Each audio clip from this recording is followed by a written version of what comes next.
আসসালামু আলাইকুম everyone.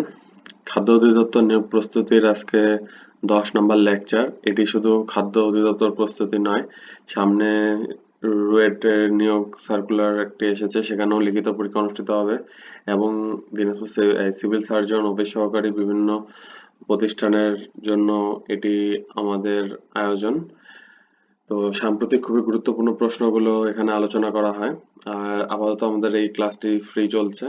So আর হয়তোবা কয়েকটি ক্লাস আমাদের ফ্রি থাকবে, তারপরে পেইড ব্যাচের ক্লাসগুলো শুরু হয়ে যাবে।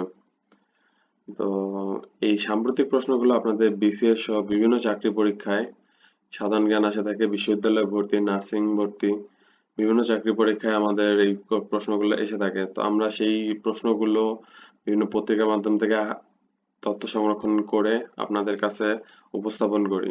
আপনারা আমাদের সাথে লাইক দিয়ে সাথে থাকবেন।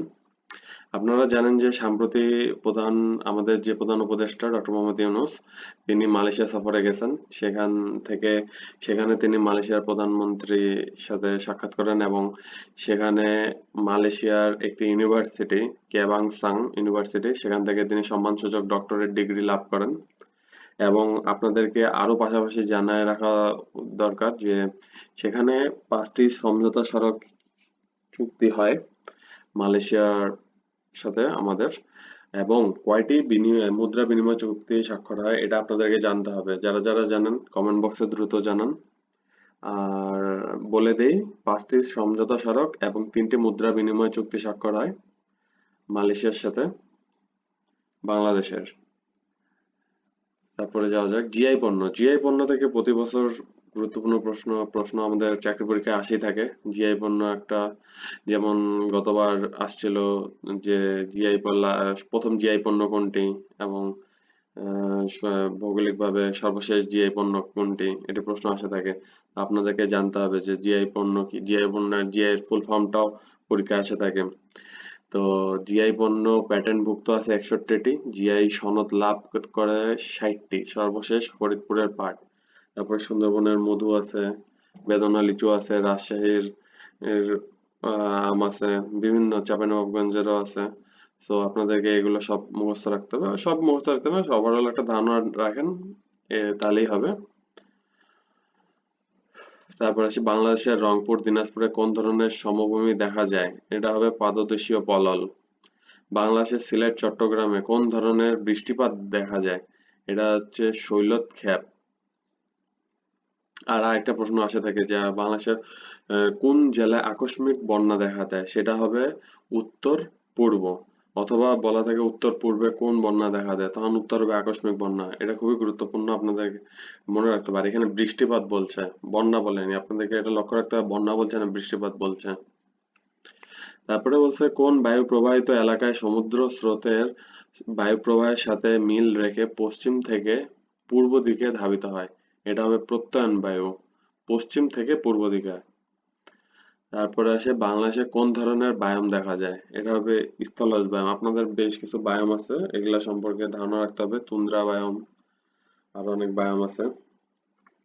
সাহেল বায়োম মধ্য আফ্রিকায় দেখা দেয়। তারপরে একদম উত্তরে কোন বায়াম দেখা যায়, বরফ এলাকায় কোন বায়াম দেখা যায়, এগুলো বিভিন্ন বায়াম আপনাদেরকে মনে রাখতে হবে, কোন বায়ামের বৈশিষ্ট্য কিরকম। তারপরে কত সালে সর্বপ্রথম 180 ডিগ্রি দ্রাঘিমা রেখাকে আন্তর্জাতিক তারিখ রেখা হিসেবে স্থির করা হয়? এটা হবে 1884। কোন তিথিকে চাঁদ ও সূর্য সমকোণে অবস্থান করে পৃথিবীকে আকর্ষণ করে? এটা হবে অষ্টমী। অষ্টমী তিথি।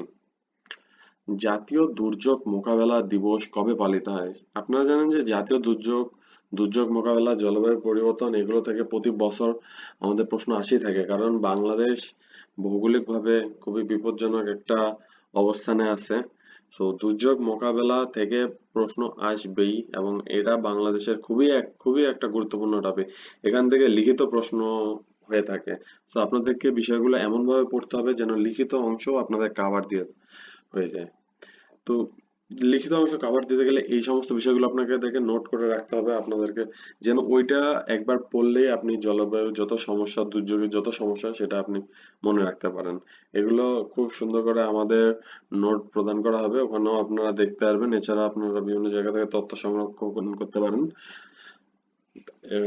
তো আশা করি এটা আপনাদের অনেক উপকার হবে। আর এই দুর্যোগ দিবস এছাড়াও বিভিন্ন দিবস আছে, খাদ্য দিবস, নিরাপদ খাদ্য দিবস, আন্তর্জাতিক দুর্যোগ মোকাবেলা দিবস, সবগুলাই আমাদেরকে মনে রাখতে হবে, কারণ এগুলো বেশিরভাগ চাকরি পরীক্ষায় আসতেছে, মিনিমাম একটা তো পরীক্ষা থাকবেই।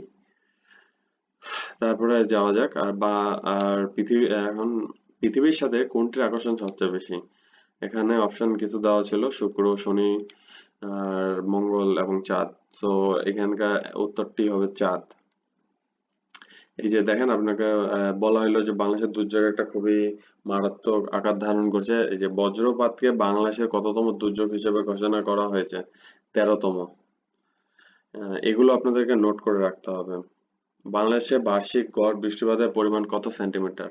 203 সেন্টিমিটার। সৌরজগতের সবচেয়ে বড় উপগ্রহ কোনটি? কেউ আবার সবচেয়ে বড় গ্রহর নাম লিখে দিয়েন না, কারণ এখানে উপগ্রহ বলছে, কোনটি বলছে এটা আপনাদেরকে আগে দেখতে হবে, তারপরে অ্যান্সার লিখতে হবে।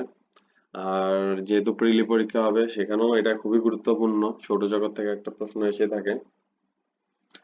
আসলে সামনে আপনাদেরকে জানানো হবে যে আসলে ইম্পর্টেন্ট টপিক কোনগুলো, এগুলো আপনাদেরকে একটা সিলেবাস আকারে দিয়ে দেওয়া হবে। যদি আপনারা চান আমাদেরকে জানাবেন, আমরা তাহলে দিয়ে দেবো, আর না হলে সমস্যা নেই। আর আচ্ছা, তাহলে সামনে শুরু করা যাক। সৌরজগতের সবচেয়ে বড় উপগ্রহ কোনটি? টাইটান। তারপরে সিডো শব্দের অর্থ কি? এটা অনেকবার পরীক্ষায় আসছে এবং সামনেও আসবে। ঠিক আছে, তো এই জিনিসটা আপনাদেরকে খুবই ভালো করে মনে রাখতে হবে। সিডো শব্দের অর্থ হচ্ছে চোখ। নিঝুম দ্বীপের অপর নাম কি? সাধারণত এরকম কিছু দ্বীপের অপর নাম আসে থাকে। সেন্ট মার্টিনের অপর নাম কি? সেন্ট মার্টিন দ্বীপের অপর নাম কি? নিঝুম দ্বীপের অপর নাম কি? আবার টাঙ্গুয়ার হাওরের অপর নাম কি? ম্যানগ্রোভ বনের অপর নাম কি? অপর নামগুলো থেকে একটা কোশ্চেন আসবে, মানে দ্বীপ রিলেটেড একটা কোশ্চেন আসবে। সো এই জিনিসটা আমাদেরকে খুবই ভালো করে দেখতে হবে। এবং এই যে তারপরে দিছে হালদা ভ্যালি, সাজেক ভ্যালি, তারপরে হাইল হাওর, এগুলো কোথায় অবস্থিত? এই বিভিন্ন গুরুত্বপূর্ণ লোকেশন গুলো আমাদেরকে মনে রাখতে হবে।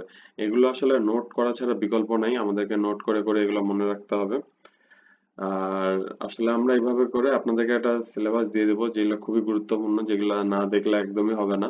আর আমরা এখানে সাম্প্রতিক বিষয় সহ বিভিন্ন গুরুত্বপূর্ণ যে প্রশ্নগুলো আসে থাকে প্রতিবার, সেগুলা নিয়ে আলোচনা করার চেষ্টা করি। নোবেল পুরস্কার, বিভিন্ন খেলাধুলা পুরস্কার, এগুলো থেকে কোশ্চেন আসবেই। এবং মুক্তিযুদ্ধ, ইতিহাস, মুঘল শাসন, মুসলিম শাসন, এগুলো আমরা আপনাদেরকে প্রোভাইড করে থাকি, যাতে আপনাদের প্রতিদিন একবার করে হলেও দেখা হয়, তাতে আপনাদের এটা মনে থাকবে। তাহলে নিঝুম দ্বীপের অপর নাম কি? বাউলার চর। তো আর হালদা ভ্যালি কোথায় অবস্থিত? খাগড়াছড়ি। আজকে আমাদের এখানেই ক্লাস সমাপ্ত। সাম্প্রতিক বিষয়গুলো থেকে আমাদের আরো বিশেষ অনেক কিছু মনে রাখতে হবে, যেমন সাম্প্রতিক বিষয়ে আমাদের আহ, ইউক্রেন রাশিয়া যুদ্ধ, আর মধ্য ইথিওপিয়া, আজারবাইজান আর্মেনিয়ার যুদ্ধের মধ্যস্থতা কে কোন দেশ করেছে, এগুলো সহ বিভিন্ন সাম্প্রতিক প্রশ্ন। তারপরে মায়ানমারেও সামনে ইলেকশন হওয়ার কথা, সেই বিষয়গুলো আমাদেরকে পড়তে হবে, যেন আমাদের কোথাও থেকে বাদ না যায় সামান্য। সেই জন্য আপনাদের ছাড়া এখন খুঁজতে গেলে আপনাদেরকে অনলাইনে সার্চ দিতে হবে, পড়তে হবে। এই জন্য আমরা করি কি, আপনাদের জন্য এটা ডেইলি সাম্প্রতিক ব্যবস্থা করা হয়েছে, যাতে আপনারা সারাদিনে না করে শেষে অন্তত 10 মিনিট অন্তত আমাদের এই ভিডিওগুলো দেখবেন, তাতে আপনাদের সাম্প্রতিক যে বিষয়টি ক্লিয়ার হয়ে যাবে। আর চাকরি পরীক্ষায় সাধারণ জ্ঞানে অর্ধেক সাম্প্রতি থেকে আসবে। এই বিষয়গুলো আপনাকে মনে রাখতে হবে। ধান, গম, তুলা, ভুট্টা কোথায় বেশি উৎপাদন হয়? বাংলাদেশ কত পণ্য রপ্তানি করেছে? বাজেট ঘাটতি কত? আমাদের সম্প্রতি আমেরিকার সাথে বাণিজ্য ঘাটতির জন্য শুল্ক আরোপ, এই যে বিষয়টা, সেটা কত শতাংশ বাণিজ্য ঘাটতি আছে, কেন আমাদের সাথে আমরা কোন কোন উপায়ে বাণিজ্য ঘাটতি শুল্ক আরোপটা কমায় আনতে পারছি, সেসব বিষয়গুলো আমাদেরকে লক্ষ্য রাখতে হবে। এছাড়াও বাংলাদেশ বিভিন্ন কূটনীতি অবলম্বন করতেছে, সেইগুলো আমাদেরকে লক্ষ্য রাখতে হবে। তারপরে সম্প্রতি আমাদের থাইল্যান্ড, মিয়ানমার, এই থাইল্যান্ড কম্বোডিয়া একটি যুদ্ধ সমাপ্ত হলো, সেটিও আমাদেরকে মনে রাখতে হবে। আমাদের এই ক্লাস লেকচারে সেটি আলোচনা করা হয়েছে অবশ্য। এছাড়াও বাংলাদেশ সম্পর্কে এবং আন্তর্জাতিক রাজনীতিতে বাংলাদেশের অবস্থান কি, এসব বিষয়গুলো আমাদেরকে দেখতে হবে। ওভারঅল সম্পূর্ণ সবকিছুই আমাদেরকে পড়তে হবে, পড়ালেখা ছাড়া কোনো বিকল্প নেই। তো আসলে আমাদের এই কোর্সটি লিখিত কোর্সের জন্য, তো লিখিত কোর্সটি আমাদের চলবেই, কারণ আপনারা জানেন বিভিন্ন সিভিল সার্জন সহ বিভিন্ন নিয়োগ পরীক্ষায় আমাদের লিখিত প্রশ্ন হয়ে থাকে। সো লিখিত প্রশ্ন আপনারা হঠাৎ একদিনে যে পারবেন না, এই যে বিষয়টা আসলে প্র্যাকটিসের বিষয়। আপনাদেরকে বিভিন্ন প্র্যাকটিস করতে থাকতে হবে, প্র্যাকটিস ছাড়া আসলে কোনো বিকল্প নেই। সামনে আমরা আমাদের আসলে পূর্ণাঙ্গ সিলেবাস চালু করব। পূর্ণাঙ্গ সিলেবাসের মধ্যে সবকিছুই সুন্দর করে আউটলাইন আকারে দেওয়া থাকবে, যে কোনটা বেশি ইম্পর্টেন্ট, কোনটা কোন ট্রিক্সের মাধ্যমে মনে রাখা যায়। হয়তো আমাদের পিডিএফ এর সাইজ একটু বড় হবে, বাট আমাদের ইনফরমেটিক সব পিডিএফ পাবেন আপনারা। সো আর এছাড়াও ভয়েস আর্টিকেল, ইডিয়াম ফ্রেজের উপর আমরা একটা ক্লাস নিব ইনশাল্লাহ, ওটাও সামনে পাবেন আপনারা। আর গণিত অংশের ক্লাসটা আমরা একটু পরে শুরু করতে যাচ্ছি। আর সাধারণ জ্ঞান, আপনারা যদি বলেন যে গণিতটা দরকার, তাহলে সেক্ষেত্রে আমরা গণিতটা আগে করানোর চেষ্টা করব। আর সাধারণ জ্ঞান অংশটা আসলে আমরা সাম্প্রতিকটাই কভার দেওয়ার চেষ্টা করতেছি, যাতে আপনাদের সাম্প্রতিক বিষয়গুলো ধারণা থাকে। আর যেগুলা পাস্টের বিষয়, সেগুলা তো সম্পূর্ণ বইয়ে আছে, ওগুলা চেঞ্জ হবে না। সো ওগুলো আপনারা বই থেকেও পড়তে পারবেন। সাম্প্রতিক বিষয়গুলো অনেক নলেজে থাকতে লাগে। তো আপনারা পারমাণবিক বোমা এখন যেহেতু আহ, পারমাণু নিয়ে একটা সমস্যা চলতেছে, সেহেতু আপনাদেরকে এই বিষয়গুলো মনে রাখতে হবে, যে কোথায় এই চুক্তিটা হয়, বা নিরস্ত্রীকরণ চুক্তি, তারপর সীমিতকরণ চুক্তি, এই চুক্তিগুলো আপনাদেরকে মনে রাখতে হবে। এছাড়াও কোন কোন দেশ কোন কোন স্ট্র্যাটেজি হাতে নিচ্ছে, সেই সব বিষয়গুলো আপনাদেরকে মনে রাখতে হবে। চাকরি পরীক্ষায় এগুলো খুবই গুরুত্বপূর্ণ। আর ডিপ্লোমেসি বিষয়টা আপনাদেরকে নলেজে থাকতে হবে, কোন দেশ কি, তাদের ডিপ্লোমেসি কিরকম। সো একটা দেশের সাথে বাণিজ্য করতে গেলে তার ডিপ্লোমেসিটি আগে দেখা হয়। এছাড়াও একটা দেশের সাথে যে কোনো ধরনের চুক্তি করতে গেলে তার সাথে আগে তাদের ডিপ্লোমেসিটি দেখা হয়। সো এই ক্ষেত্রে বাংলাদেশের নিজস্ব ডিপ্লোমেসি আছে। এইসব বিষয়ে বাংলাদেশ কোন স্ট্র্যাটেজি ফলো করে, প্রশান্ত মহাসাগরীয় অঞ্চলে, বে অফ বেঙ্গলে কোন স্ট্র্যাটেজি ফলো করে, এইসব বিষয়গুলো আপনাদেরকে জানতে হবে। তো আজকে এখানেই শেষ, সমাপ্ত আজকে ক্লাস। কালকে আরো ক্লাস নিয়ে আমরা আপনাদের সাথে যুক্ত হব, আপনারাও আশা করি আমাদের সাথে যুক্ত হবেন।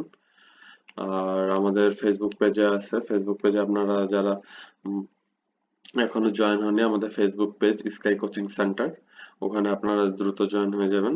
আর আমাদের ফেসবুক পেজে জয়েন হলে সেখান থেকে হোয়াটসঅ্যাপের মাধ্যমে আপনারা এই পিডিএফ গুলো কালেক্ট করতে পারবেন। এই পিডিএফ গুলো আমাদের এখন সম্পূর্ণ ফ্রি।